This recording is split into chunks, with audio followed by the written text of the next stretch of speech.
The morning began quietly, the kind of quiet that felt too still, like the house was holding its breath. Sunlight slipped through the thin curtains of the Miller home in a small Oregon town, touching the walls and furniture that had not changed much in years. Everything looked normal, but something was already wrong. Ethan Miller woke up earlier than usual. He did not know why. There was no noise, no alarm, no dream that pushed him awake. Just opened his eyes and felt restless. 12 years old. Ethan was old enough to sense moods, even when no one spoke. He lay in bed for a moment, listening. No voices, no footsteps. Just silence. He got up and walked down the hallway. His parents' bedroom door was closed. His mother, Laura, was still. Sleeping inside, Ethan could hear her slow, steady breathing. His father was not there. That was normal. Michael often left early on Sundays to pick up coffee or take a drive to clear his head. Ethan did not think much of it at first. He went downstairs, his bare feet touching the cool wooden floor. The living room looked the same as always.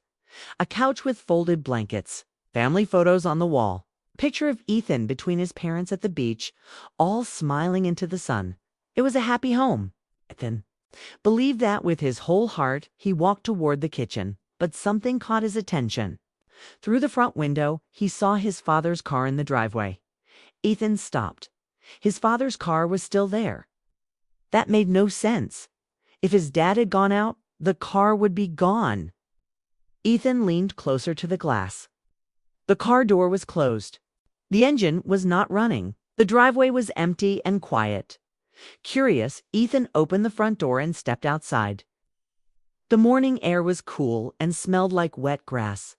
Birds were singing somewhere nearby. Everything felt peaceful. But his chest felt tight. That was when he saw his father.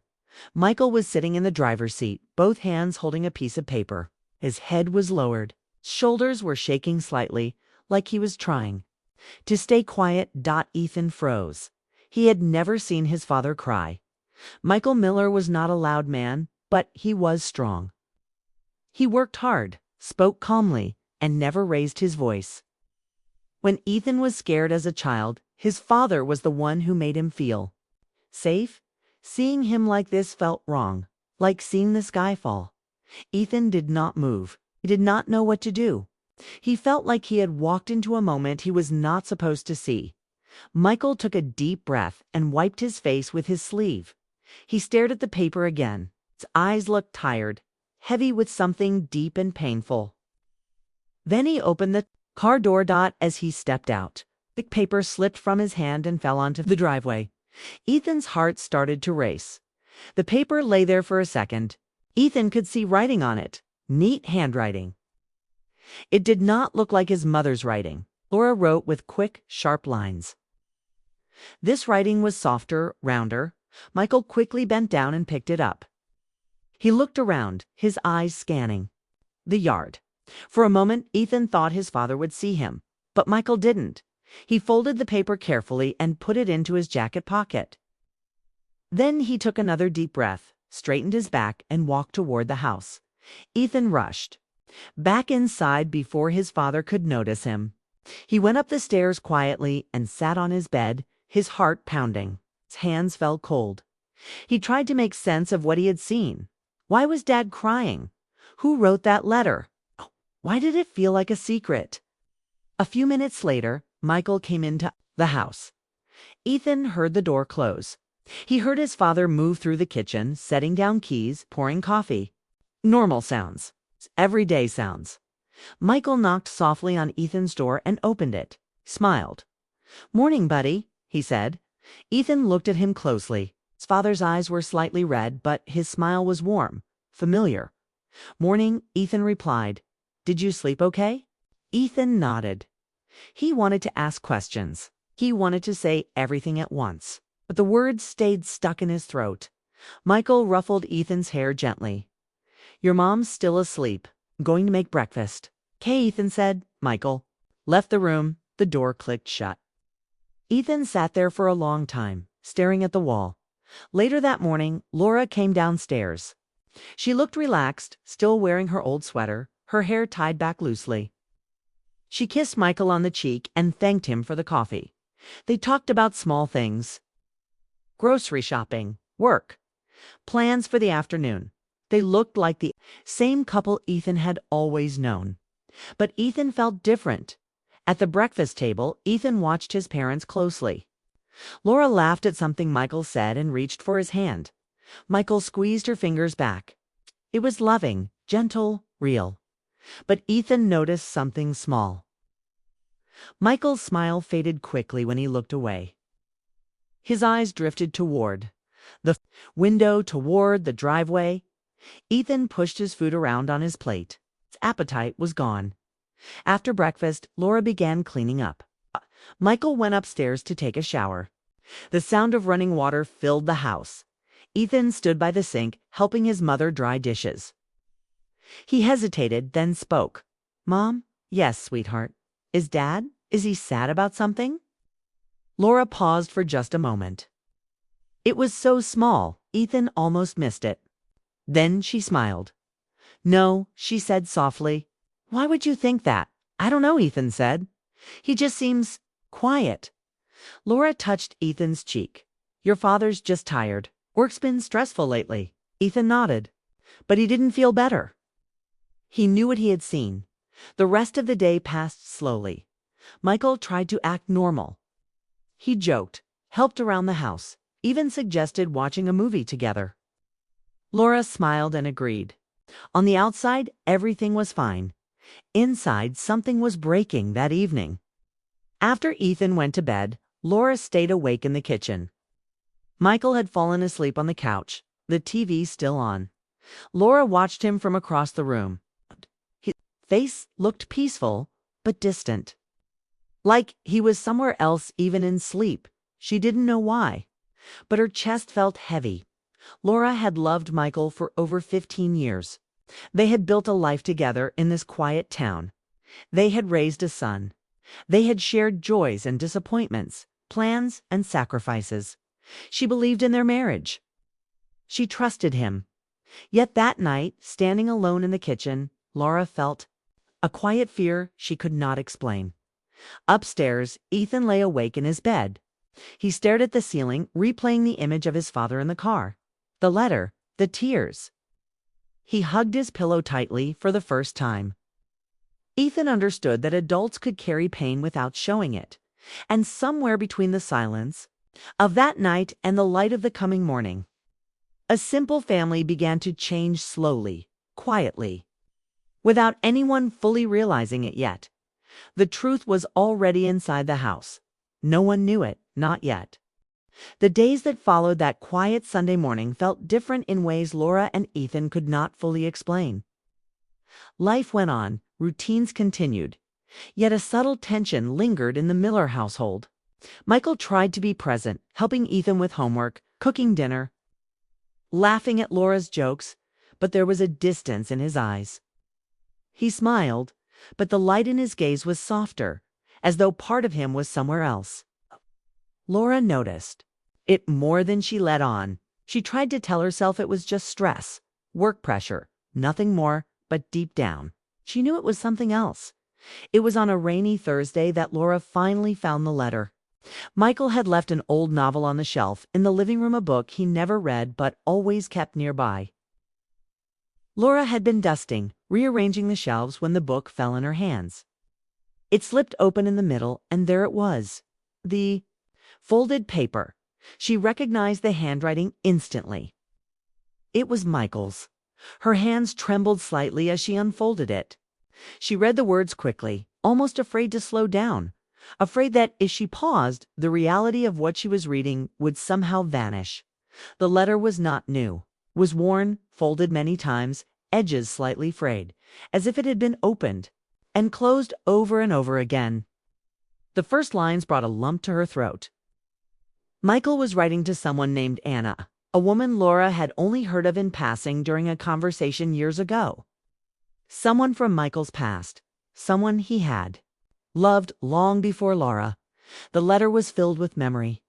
Michael wrote about moments that had mattered, small things that had been beautiful at the time. A walk in the park, A shared cup of coffee, laughter over some trivial argument. He wrote about regret, about wondering what life would have been, like if they had never parted. There were no accusations, no promises, no confessions of betrayal. Just memories and a longing for closure that had never come. Laura sank into a chair. Her heart ached in a way she hadn't expected. Michael had never been unfaithful, but he had carried a secret part of himself for decades. He had been holding on to something unfinished. The weight of that secret was now visible, tangible, and Laura could feel it pressing on her chest. She did not confront him immediately. Instead, she spent the afternoon walking through the house, moving slowly from room to room, letting the words sink in. She tried to understand the man she had married and the life they had built together. It was strange to realize that a person she had known so intimately could still carry hidden corners in his heart. That evening, Michael returned from work. He seemed tired more so than usual. Laura was in the living room, sitting on the couch, with a letter folded neatly beside her. Michael noticed it instantly. His eyes widened slightly, then softened with understanding. He did not reach for it. He did not speak immediately. Instead, he sank into the chair across from her, letting the silence stretch between them. Laura broke it first. "Why didn't you tell me?" she asked softly. Her voice was calm, but it carried the weight of all her emotions: shock, pain, confusion. "Why didn't you tell me you were carrying this?" Michael looked down at his hands. "I didn't want to hurt you," he said finally. His voice was low, honest, and vulnerable. "I didn't want to break what we built. I thought I could handle it on my own. I thought I could just keep it inside." Laura studied him. She saw his honesty, his regret, his love all intertwined. She realized in that moment that Michael's heart had been divided not between her and someone else, but between the present and a past he could not fully release. "Why now?" she asked. "Why does it feel like this is coming out now?" "I don't know," he admitted. "Seeing that letter again, it just hit me. I couldn't ignore it anymore. I couldn't pretend it wasn't there." Laura nodded slowly. She wanted to be angry, but there was no room for anger. She wanted to feel betrayed, but she could not. Michael had never strayed. He had never lied about where he had been or who he cared for. This was different. This was about memory, about unfinished feelings that had never interfered with their lives until now. Ethan, upstairs in his room, had overheard the conversation through the thin walls. He felt a strange mix of relief and sadness. Relief because he had sensed his father's pain and now he understood why. Sadness because he realized that even adults, the people who seemed so strong and unshakable, could carry hurt quietly for years. Over the next few days, the Millers moved cautiously, like walking on a frozen lake. They still had breakfast together. They still laughed at dinner. But there were new conversations, longer talks that stretched late into the night. About life, about love, about the past that never quite left them. Michael opened up more than he ever had before. He talked about Anna, about the time before. Laura, about the things he had learned, about the person he had been and the person he had become. He didn't dwell on regret, but shared it gently, honestly, without hiding anything. Laura listened. She cried sometimes. She held his hand. She realized that love was not only about happiness and comfort. Love was also about patience, understanding, and forgiveness. Ethan watched these moments quietly. He saw his mother's sadness, his father's vulnerability, and he learned something he would carry for the rest of his life. Adults are complicated. Love is complicated. And even strong families carry secrets that are not always meant to hurt, but meant to teach resilience. One afternoon, Laura found Michael in the garage, sitting on an old wooden stool, holding the letter.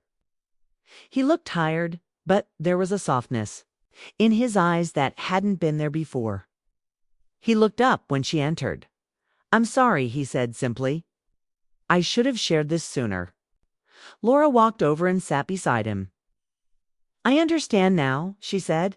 It doesn't make it easy, but I understand.